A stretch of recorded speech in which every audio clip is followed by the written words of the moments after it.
ರಣ, ಈ ಚೇರ್ ಬಿಟ್ಬಿಟ್ಟು ಆ ಕಡೆ ಕುತ್ಕೊಳ್ಳೋ. ಯಾಕಮ್ಮ? ನಾನು ಯಾವಾಗಲೂ ಇಲ್ಲೇ ತಾನೇ ಕೂರೋದು. ಓ, ಮನೆಗೆ ಯಾರನ್ನೋ ಸ್ಪೆಷಲ್ ಗೆಸ್ಟ್ನ ಕರ್ಸಿದ್ಯಾ? ಅವನ್ನ ಪಕ್ಕದಲ್ಲಿ ಕೂರಿಸ್ಕೊಂಡು ಊಟ ಬಡಿಸೋ ಪ್ಲಾನಾ? ಒಂದು ರೀತಿ ನಮ್ಮ ಮಧ್ಯೆ ಕೂರೋರು ಸ್ಪೆಷಲ್ ಗೆಸ್ಟೇ ಕಣೋ. ನೀನು ಅಲ್ಲಿ ಕೂತ್ಕೋ.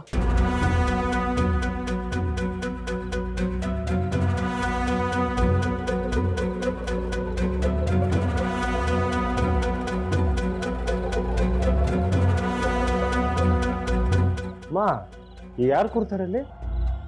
ಹೇಳ್ತೀನಿ. ನಂಗೆ ಗೊತ್ತು ಬಿಡು, ಅಲ್ಲಿ ಹತ್ಕೇನು ಕೂರಿಸ್ತೀಯ ತಾನೆ? ಸಾಮ್ರಾಟ್, ಅಲ್ಲಿ ನಿಮ್ಮ ಅತ್ತಿಗೆನೇ ಕುತ್ಕೋತಾರೋ ಅಥವಾ ಇನ್ಯಾರಾದ್ರೂ ಕುತ್ಕೋತಾರೋ ಆ ತಲೆನೋವಲ್ಲೇ ನಿನ್ಗೆ ಯಾಕಪ್ಪ? ನೀನು ನೆಮ್ಮದಿಯಾಗಿ ಊಟ ಮಾಡು.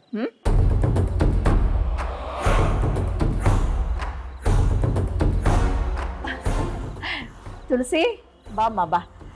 ಬಂದ್ಯಾ? ನಾನೇ ನಿನ್ನ ಕರೆಯೋಣ ಅಂತಿದ್ದೆ, ನೀನೇ ಬಂದು ಒಳ್ಳೆ ಕೆಲಸ ಮಾಡಿದೆ. ಕುತ್ಕೋ. ಇಲ್ಲ,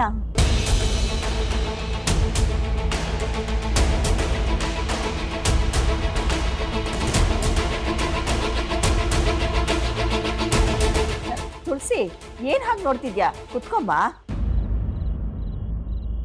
ನಂದಿನಿ, ಏನ್ ನೋಡ್ತಾ ಇದ್ಯಾ? ಚೇರ್ ಹಿಂದಕ್ಕೆ ತಳ್ಳಿ ಅವಳು ಕುತ್ಕೊಳಕ್ ಜಾಗ ಮಾಡ್ಕೊಡು. ಬಾ ಬಾ ಕುತ್ಕೋ. ತಳ್ಳೆ ಚೇರ್ನ ಹಿಂದಕ್ಕೆ.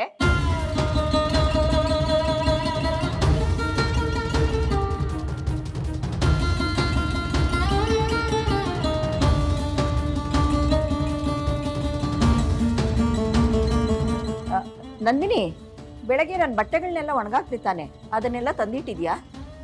ಇಲ್ಲ ಅತ್ತೆ. ಒಂದು ಕೆಲಸ ಆದರೂ ನೆಟ್ಟಿಗೆ ಮಾಡ್ತೀಯ ನೀನು? ಹೋಗು, ಅದನ್ನೆಲ್ಲ ತಂದು ಮಡಚಿ ನನ್ನ ರೂಮ್ನಲ್ಲಿಡು.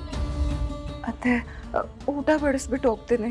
ಪರವಾಗಿಲ್ಲಮ್ಮ, ಊಟ ಬಡಿಸೋಕ್ಕೆ ನನ್ನ ಮುದ್ದಿನ ಸೊಸೆ ಊರ್ಮಿಳ ಇದ್ದಾಳಲ್ಲ, ಅವಳು ಬಡಿಸ್ತಾಳೆ. ನೀನು ಹೋಗು.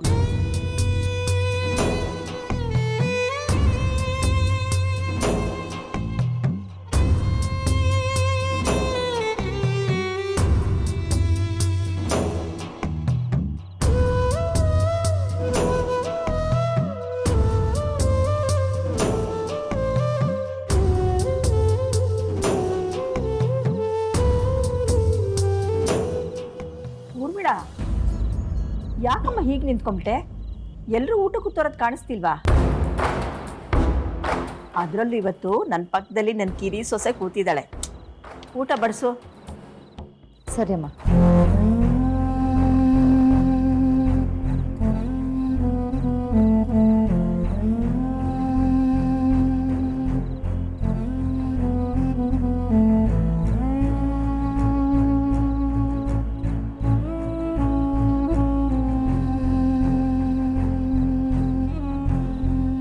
ಕೊಡಿಲಿ, ತುಳಸಿಗೆ ನಾನೇ ಬಡಿಸ್ತೀನಿ.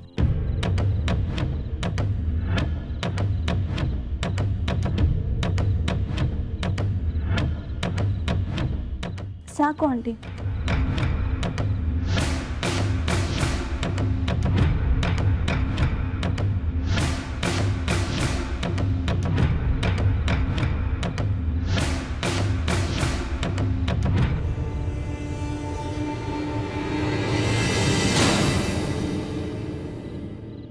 ಆಹಾ, ಉಪ್ಪಿನಕಾಯಿ ಎಷ್ಟು ಟೇಸ್ಟಿಯಾಗಿದೆ. ತುಳಸಿ, ನೀನು ಟೇಸ್ಟ್ ಮಾಡು.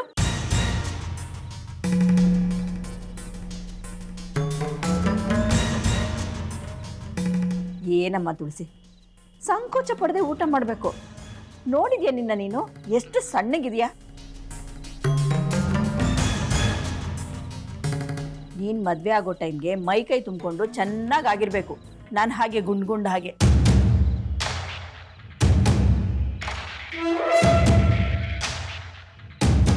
ನಿಮ್ಮ ಅಕ್ಕನ ಥರ ಸ್ವರ್ಗ ಹೋಗಬಾರ್ದು.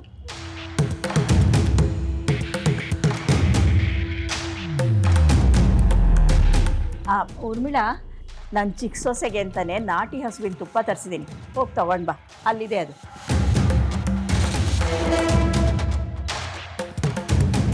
ಹೋಗು, ನೀ ತಿನ್ನಮ್ಮ.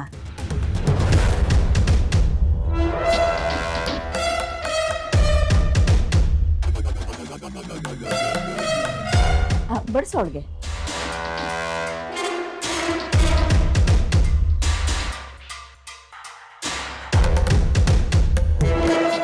ಯಾಕೆ ಹಾಗೆ ಒಂದೊಂದೇ ಸ್ಪೂನ್ ಬಡಿಸ್ತಾ ಇದೆಯಾ ಕಂಜುಸ್ತಾನ ಮಾಡಿಕೊಂಡು?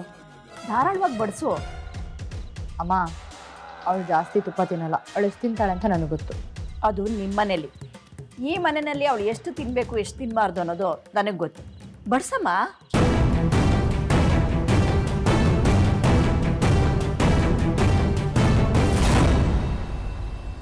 ಸಾಕು ಅಕ್ಕ. ತುಳಸಿ, ಈ ವಯಸ್ಸಲ್ಲಿ ತಿಂದೆ ಇನ್ಯಾವ ವಯಸ್ಸಲ್ಲಿ ತಿಂತೀಯ ನೀನು? ತುಳಸಿ, ನಿನಗೆ ಏನು ಬೇಕೋ ಅದನ್ನು ಕೇಳಿ ಹಾಕಿಸ್ಕೊಂಡು ಹೊಟ್ಟೆ ತುಂಬ ತಿನ್ನು, ಸಂಕೋಚ ಬೇಡ. ಇದು ನಿನ್ನ ಮನೆ. ನೀನು ಈ ರಾಜದುರ್ಗದ ರಾಜೇಶ್ವರಿ ಕಿರಿ ಸೊಸೆ.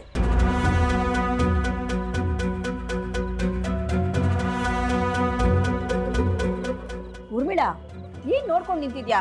ಅನ್ನ ಬಡಿಸೋ ಅವಳಿಗೆ. ಏ ರಾಣ, ನಾಳೆ ಬೆಳಗ್ಗೆಯಿಂದ ನನ್ನ ಚಿಕ್ಕ ಸೊಸೆಗೆ ದಿನ ಕಾಲ್ ಸೂಪು ಇಡ್ಲಿ ದೋಸೆ ತಂದ್ಕೊಡೋ ಜವಾಬ್ದಾರಿ ನಿಂದು. ಏನೋ?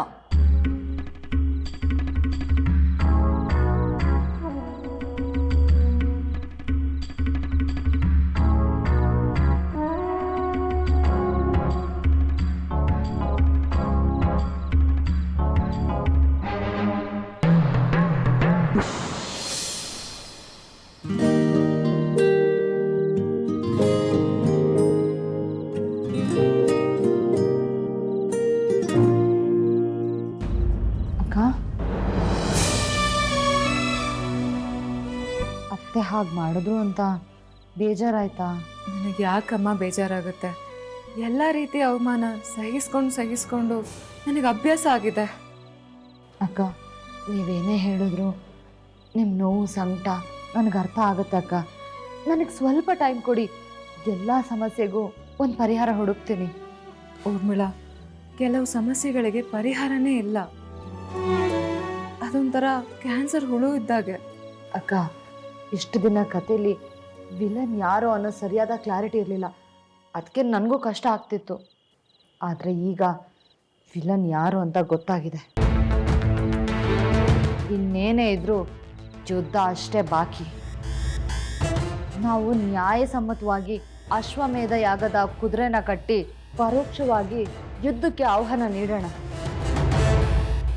ಆ ವಿಲನ್ ಅಶ್ವ ಕಟ್ಟಿದ್ದೇ ಆದರೆ ನೀವು ಯೋಚನೆ ಮಾಡಬೇಡಿ, ನಾವು ಯುದ್ಧ ಗೆದ್ದೇ ಗೆಲ್ತೀವಿ. ಇದೇನಿದು? ಅಕ್ಕ ತಂಗಿಯರು ಏನೋ ಮಾತಾಡ್ಕೊಂಡು ಸುಮ್ಮನೆ ನಿಂತ್ಕೊಂಡ್ಬಿಟ್ಟಿದ್ದೀರಾ? ನಂದಿನಿ, ನನ್ನ ಬಟ್ಟೆ ಎಲ್ಲ ಮಡ್ಚಿ ರೂಮಲ್ಲಿ ಇಟ್ಟಿಯಾ? ಹೌದಾ, ಮರ್ಚಿಟ್ಟಿದ್ದೀನಿ. ಸರಿ, ಕುಡಿಯೋಕ್ಕೆ ನೀರು ತಗೊಂಡು ಬಾ. ಹಾಂ, ಹಾಗೆ ಇವತ್ತು ನೀನು ನನ್ನ ಜೊತೆ ನನ್ನ ರೂಮಲ್ಲೇ ಮಲ್ಕೋಬೇಕು. ಏನೋ? ಸರಿ ಅತ್ತ.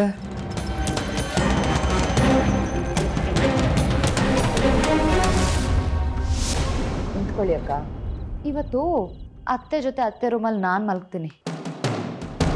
ಅವ್ರಿಗೆ ನೀರು ನಾನೇ ತಗೊಂಡೋಗ್ತೀನಿ. ನೀವು ನಿಮ್ಮ ರೂಮಲ್ಲಿ ಬಾವನ ಜೊತೆ ಆರಾಮಾಗಿರಿ. ಅಲ್ಲಮ್ಮ, ನೀನು ಅತ್ತೆ ಜೊತೆ ಯಾಕೆ? ನಾನು ಅವ್ರ ರೂಮಲ್ಲಿ ಮಲಗಿದ್ರೆ ಅವ್ರಿಗೆ ನಿದ್ದೆ ಬರಲ್ವಾ? ನೀವು ನೆಮ್ಮದಿಯಾಗಿ ಮಲ್ಕೊಳ್ಳಿ ಅಕ್ಕ. ಇವತ್ತು ಒಂದಿನ ಆದರೂ ನಮ್ಮ ಅತ್ತೆಗೆ ನಾನು ನಿದ್ದೆ ಕೆಡಿಸ್ತೀನಿ.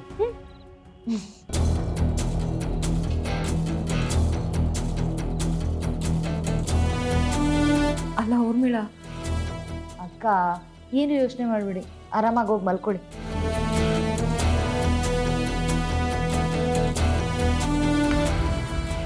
ಕಿರಿಕೋ, ಕಿರಿಕೋ, ಎಲ್ಲೋ ಇದ್ಲಪ್ಪ ಇವಳು. ಮೊದಲೇ ಅಮ್ಮನ ವಿಷಯದಲ್ಲಿ ಇವಳ ಹತ್ರ ಎಗ್ರಾಡಿದ್ದೀನಿ. ಮೊದಲು ಇವಳು ಎಲ್ಲಿದ್ದಾಳೆ ಅಂತ ಹುಡುಕಿ ಫಸ್ಟ್ ಕಾಂಪ್ರಮೈಸ್ ಮಾಡ್ಕೊಂಡ್ಬಿಡ್ಬೇಕು. ಕಿರಿಕೋ, ಕಿರಿಕೂ,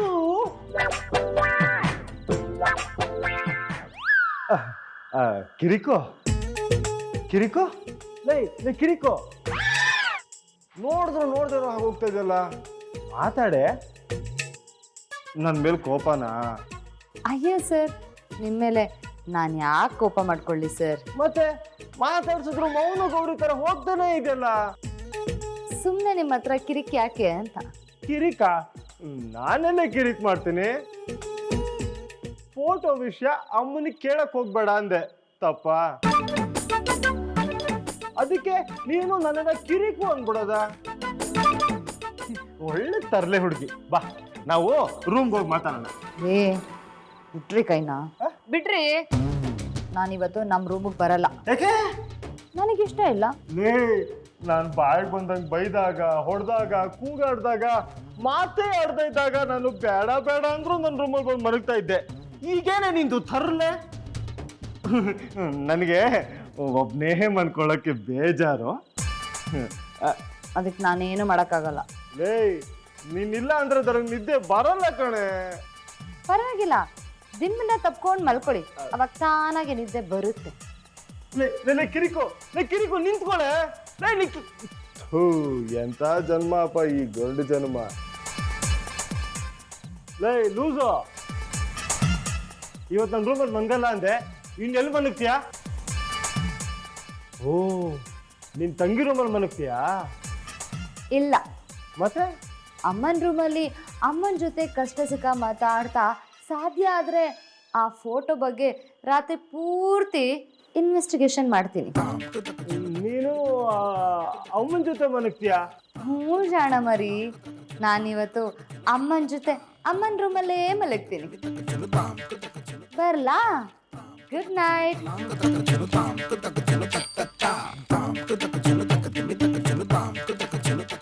ಒಂದು ಬೆಂಕಿ, ಇನ್ನೊಂದು ಬಿರುಗಾಳಿ, ಎರಡು ಒಟ್ಟಿಗೆ ಸೇರಿದ್ರೆ ಮುಗೀತು ಕತೆ.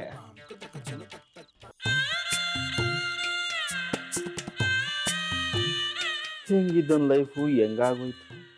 ಏನು ಅನ್ಯಾಯ ಮಾಡಿದ್ದೆ ನಾನು. ಯಾವ ಜನ್ಮದಲ್ಲಿ ಯಾವ ಕರ್ಮ ಮಾಡಿದ್ದೋ ಗೊತ್ತಿಲ್ಲ.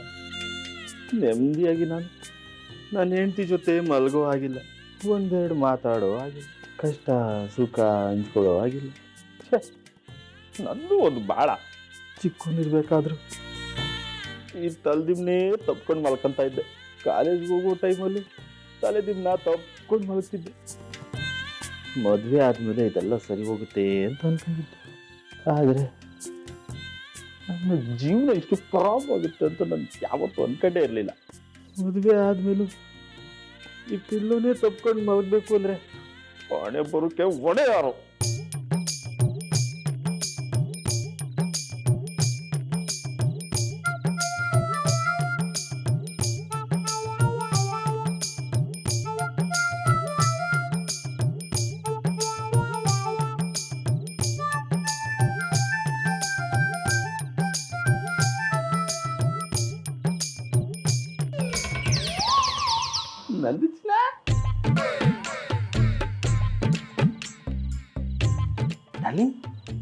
ಇದೇನು ಕನ್ಸ ಅಥವಾ ನನ್ಸ?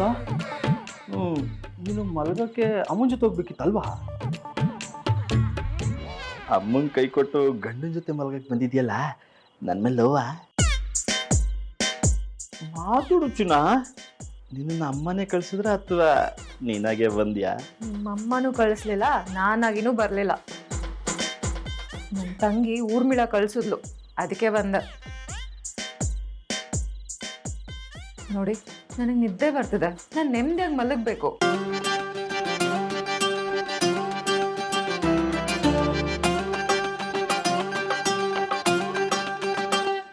ನೀವು ಬಾಯಿ ಮುಚ್ಕೊಂಡು ಮುಖ ಆ ಕಡೆ ಮಾಡಿ ಮಲಗಿ. ಮಧ್ಯದಲ್ಲಿ ನನ್ನ ಡಿಸ್ಟರ್ಬ್ ಮಾಡೋ ಕೆಲಸ ಮಾಡಬೇಡಿ, ನನಗೆ ಇರಿಟೇಟ್ ಆಗುತ್ತೆ.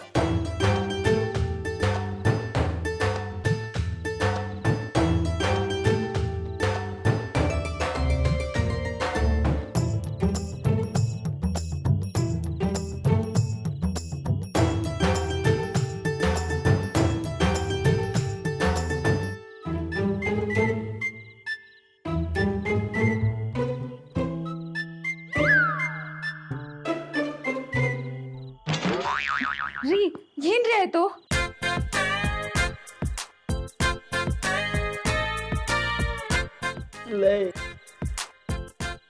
ನನ್ನ ಲೈಫಲ್ಲಿ ನನಗೆ ಅಂತಿರೋದು ಇನ್ನೊಬ್ಬಳೇ ಹೇಳ್ತಿ ಕಣೆ. ನಾನು ಯಾಕೆ ದೂರ ಇಟ್ಟು ಈ ಥರ ನೋವು ಕೊಡ್ತೀಯಾ? ಪ್ಲೀಸ್ ಕಣೆ, ನನ್ನ ಹತ್ರ ಸೇರಿಸ್ಕೊಳೆ. ನಿನ್ನ ಪಕ್ಕ ಮಲ್ಕೊಳ್ಳೋ ಅವಕಾಶ ಕೊಡ. ಸಾಧ್ಯ ಅಲ್ಲ, ನೀವು ಯಾವುದೇ ಕಾರಣಕ್ಕೂ ನನ್ನ ಜೊತೆ ಮಲ್ಗೋ ಹಾಗಿಲ್ಲ ಅಂತ ಅಮ್ಮ ಸ್ಟ್ರಿಕ್ಟಾಗಿ ಹೇಳಿದ್ದಾರೆ. ಲೈ, ನನ್ನ ಬೆಡ್ ಮೇಲೆ ಮಲಗೋಕ್ಕೆ ಅಂತಾನೆ ಬಂದಿದ್ಯಾ, ಚಿಲ್ಕನೂ ಹಾಕಿದ್ಯಾ. ಹೊರಗಡೆ ಇರೋರಿಗೆ ನಾವು ಎಲ್ಲಿ ಮಲಗಿದ್ದೀವಿ ಏನು ಮಾಡ್ತಿದ್ದೀವಿ ಅಂತ ಹೆಂಗೆ ಗೊತ್ತಾಗುತ್ತೆ? ಏನು CCTVನ ಇಟ್ಟವ್ರಿಲ್ಲ? ಅದು ಬೇರೆ ಇಡ್ಬೇಕು ನಿಮ್ಮ ಕರ್ಮಕ್ಕೆ. ಸುಮ್ಮನೆ ಮಲ್ಕೊಳ್ರಿ. ಹಾಂ, ಈಗ ಸುಮ್ಮನೆ ಮಲ್ಕೊಂತೀನಿ. ಆದರೆ ಅಮ್ಮ 3 ತಿಂಗಳು ಆದಮೇಲೆ ನನಗೆ ಇನ್ನೊಂದು ಮದುವೆ ಮಾಡ್ತಾರೆ. ಏನೇ ಯೋಚನೆ ಮಾಡಿ ನಮ್ಮದು ಈಗಾಗಲೇ ದಿನ ಕಳೀತಾ ಇದೆ.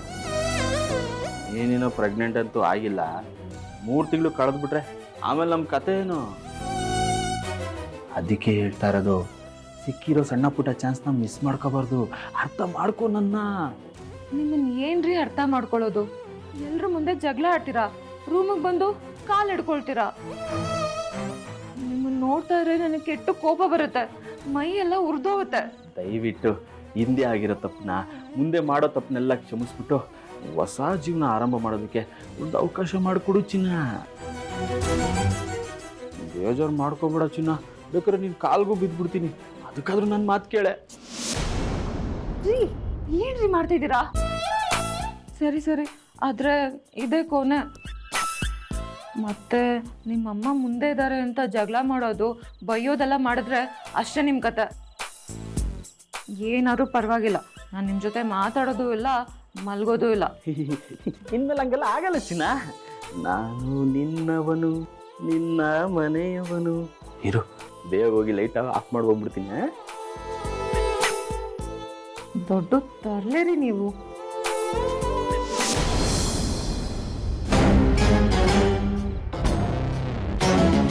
ನೀರು ತಗೊಂಡ್ ಬಾ ಅಂತ ಈ ನಂದಿನಿಗೆ ಹೇಳಿ ಎಷ್ಟೊತ್ತಾಯ್ತು. ಕತ್ತೆ ಇಷ್ಟೊತ್ತಾದ್ರೂ ಬಂದಿಲ್ಲ. ಹಾಳಾದ ಪೀಡೆ ಊರ್ಮಿಳನ್ ಜೊತೆ ಸೇರ್ಕೊಂಡು ಇವಳು ಹಾಳಾಗ್ತಿದ್ದಾಳೆ. ಬರ್ಲಿ ಇವತ್ತು ಮಲ್ಗಕ್ಕೆ, ಸೊಂಟ ಮುರಿತೀನಿ. ನಂದಿನಿ, ನಂದಿನಿ, ನಂದಿನಿ.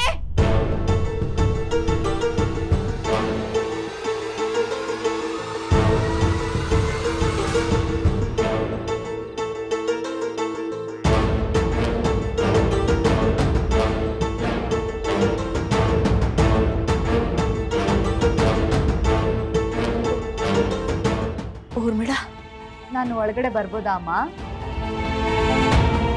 ನೀವು ಕರೆಯಲ್ಲ ಬಿಡಿ. ಪಾಪ, ನಿಮ್ ಗಂಟ್ಲು ಕಟ್ಟಿ ಮಾತೆಲ್ಲ ತೊದಲ್ತಾ ಇದೆ, ನಾನೇ ಬರ್ತೀನಿ.